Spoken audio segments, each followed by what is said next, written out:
All right, 2018 long range rear wheel drive Model 3, first gen. I believe this one was built in April of 2018, according to the sticker on the window. 161,000 for almost 162,000 miles. This today is my daily beater. What are we on? September of 24. When I got the vehicle new, I believe the range was about 310, or might have been a little bit less, and I think it's over. They brought it to 310 miles out of full charge, 100%. I'm in LA, by the way. I do drive a lot. Do not charge to 100%. I think the last time I charged to 100% was a while ago, probably about 5 months ago. I usually do 90%. As of right now, I've lost about 16%. The battery degradation is around 16%, and the battery health is around 84%. I use an app called Tessie, a really popular app among Tesla owners. If you're new or if you're looking for a Tesla and you're actually serious about it, I want to post a link on the description of this video to the app. It's a referral link, so I do get a little bit of credits, I believe, if you go ahead and use my link. That app is going to give you a lot of numbers that otherwise, for you to be able to use those, to get to those numbers, you have to dig into service menu, stuff that you don't want to do. The Tessie app is not free, by the way. You will eventually have to pay for a subscription, but I'm telling you, if you're serious about getting a Tesla, or maybe you're a Tesla owner and you didn't know about the app, check the link on the description of the video and check out the app. I'm pretty sure it's going to help you out a lot. So, again, I am not a guy that charges to 100%. Always do 80 or 90 most of the times. So far, most of the stuff that needed to be fixed on this vehicle was all done under warranty. The 12-volt battery up front went bad about 140,000 miles. The original 12-volt battery up front needed to be replaced. It's just small battery, just like what you have on your vehicles. Just these cars do have a small battery, so that needed to be replaced. That was out of pocket. The trunk wiring harness needed to be replaced. I was still under warranty, and I didn't replace it right away when it started giving me problems. I waited a long time. I waited so long that my warranty was about to expire. Good thing that was a recall and that was covered. Like, they came to the house and they got it done here in my driveway. What else did I need to replace? Tires is one thing that you all know, but you're not gonna go away from that. If you're on the market for the Tesla, please do know, you go through tires. If you're a heavy driver, you'll probably see less time in between, tire sets. This is my daily driver. I beat the crap out of this car when it comes to driving it. So I've been through quite a few sets of tires. What else? Front passenger seat at around maybe 80,000 miles. One day, I don't know if it was a wife or somebody or my son, somebody was sitting there. We were about to leave the house and they were not able to adjust the seat. That was replaced under warranty. What else? I'm trying to think of all the little issues. Oh, the little light here, the little light that, the light that you have when you, the little vanity mirror or whatever, that was something that needed to be replaced under warranty too. The only thing that some people might consider a little pricey, because it's just over $1,000. I believe it was $1,060 that needed to be replaced, and that was out of warranty. Was a small part. I forgot what that part is called. That small part is sitting right under the rear seat where the access to the connector for the main battery is. That little part pretty much manages how fast the main battery could charge. It's kind of funny the way warranty works with that part, because when you, let's say you order a new battery, you want to replace the battery in your Model 3. When you get that battery from Tesla, that little part that went bad, it's part of the battery. But according to Tesla, if that part goes bad when you're still under warranty, they won't cover it because that part is made by somebody else. So that was $1,061, and it only took about 2.5 days to get it fixed because my service center by the house right here was pretty new when that happened, and they were busy. Usually they told me that they would have got that fixed within a day and a half or so. But that's pretty much the only part of the car that I had to replace out of warranty. That was, again, $1,061. Everything else, I believe I just mentioned. Oh, one more thing that's pretty popular with these early Model 3s that I haven't replaced yet. I did a quick fix, and that is the bolt joints, front joints in the car.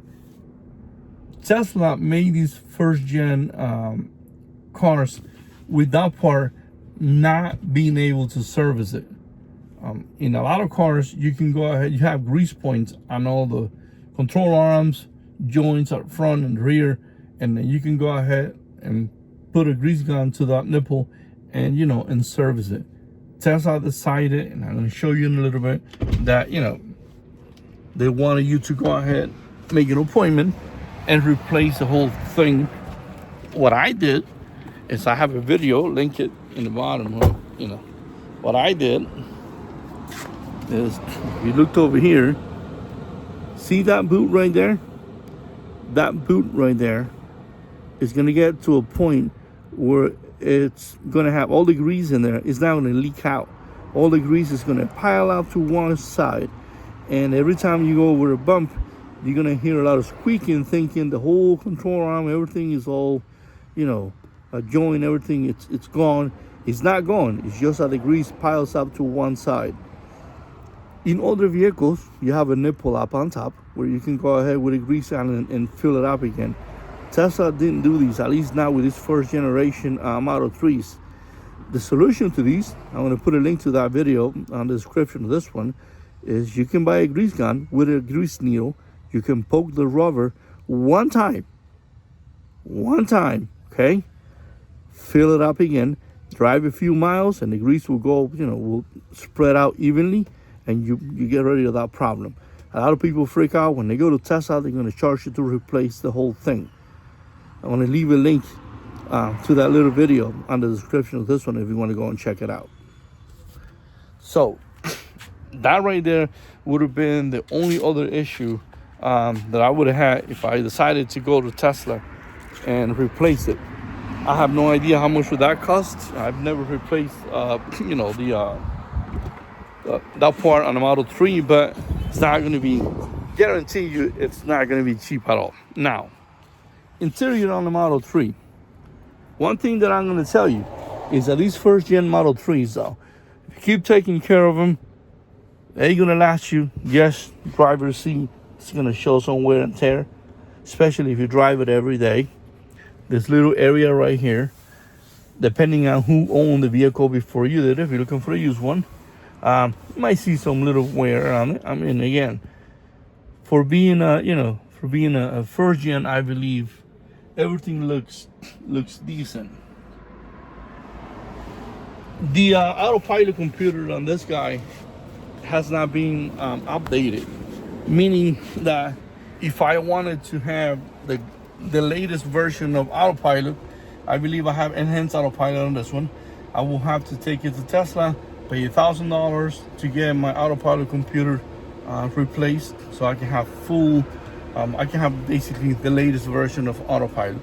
I haven't done that. Keep that in mind, because if you're looking to get into a used one, you will eventually, you might eventually need to replace that computer. And again, it's only a few of these were able to get the free upgrade. I checked, and Maybe because I waited so long. When I checked on my service center, they told me that mine didn't qualify. Again, that's only if you care about, autopilot. Let me see. I'm trying to think of, what am I missing? The little wood trim up front. If you've been looking for a Model 3, see this little wood trim right here?